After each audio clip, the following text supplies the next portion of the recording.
Hey there, this is Beekay the Maestro and you're welcome to my YouTube channel. So let me guess, you've probably got a lot of things on your to-do list right now, right? But instead of tackling them, you're here watching this video. You're not alone because procrastination is that sneaky little habit that affects just about all of us. But don't worry, today we're going to talk about why we procrastinate and most importantly, how to beat it. So stick with me till the end of the video.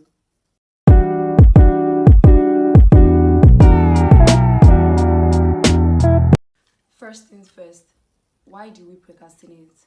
It's pretty simple. It's not because we're lazy or we don't care. No. It's usually because of the mix of these three things. First is avoidance of discomfort. Most of the time when we procrastinate, it's because the task feels unpleasant, or it could be because it is boring, overwhelming, or plainly stressful. Thinking of that huge essay you want to write or a pile of laundry, you feel so overwhelmed and you're like, please let me just scroll through my phone. You see, that's one reason why we procrastinate, because you feel like it's better to just scroll through my phone and laugh than doing all of those things. I'll come back and do it. But no, you and I know you're not going to go back to do it. So that's one of the reasons why we procrastinate. I do it too, so that's how I'm able to figure that that's why we procrastinate. The second reason why we procrastinate is lack of motivation. It's hard to get moving on to something that feels like it's not giving you an immediate reward. Your brain craves this instant gratification, like binge watching your favorite show. So tasks that take time and effort just aren't as appealing. I've had this channel now for like 2-3 years, but I don't get the motivation to make videos. I'm like, oh, I'm not motivated today, tomorrow I might get motivation. It's a lie. That's how I'll say the next day too. That's how I got here. The third reason why we procrastinate is perfectionism. And here's the big one. You might be waiting for the perfect moment, or you might be paralyzed by the idea of doing something less than perfect. I remember when I wanted to start this YouTube channel, I'll always be like, how am I supposed to do this? I don't even have lights. I don't have microphone. I don't have this. I don't have that. Just because I wanted it to be perfect. But looking at it, these people that I have seen that has perfect videos, they all started from somewhere. And that's because they didn't procrastinate. So perfectionism is one of the biggest productivity killers. It creates unnecessary pressure and delays actions. So why do we do this to ourselves? Why choose Netflix over productivity?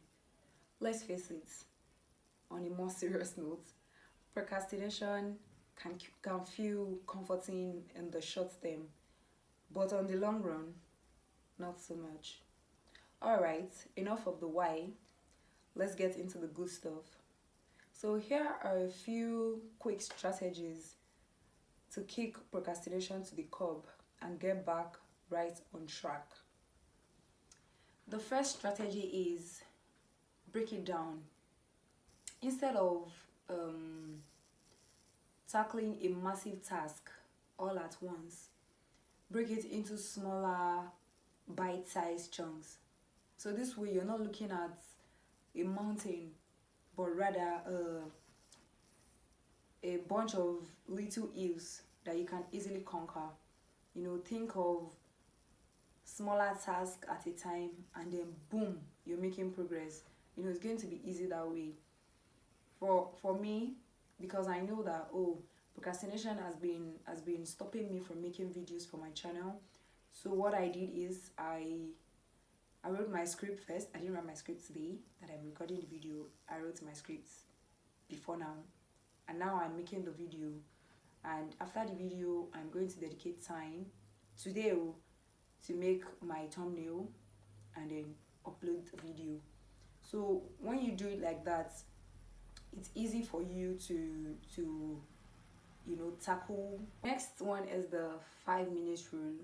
You know, committing to work 5 minutes every day is something.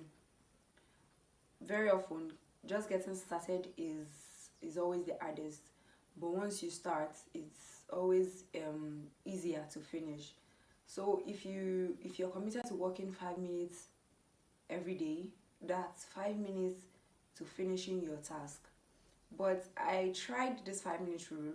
I said I was going to, when I wanted to write my content, I was like, I was going to write this thing for job. I was just going to spend 5 minutes and I would leave it and continue. But by the time I spent about 15-20 minutes writing, I didn't even know. I was already engrossed. I was already writing, and I was like, oh, all thanks to this 5 minute rule that I said I was going to use. Just that, so sometimes when you say I'm going to use so minutes, I'm going to use so time to do so things, when you start, you'll be like, why can't I just finish? Do you understand? So even if you're so dedicated that these 5 minutes, you don't go past 5 minutes. Do you understand? Just do it, because spending 5 minutes on a task, depending on your speed or anything, at least that one is going to be how do I put it?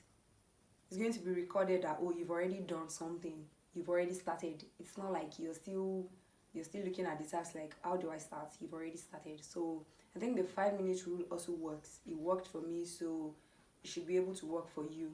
So try to commit to working 5 minutes every day and you see the difference. The third strategy for curbing procrastination is eliminating distraction. Let's actually talk about distraction now.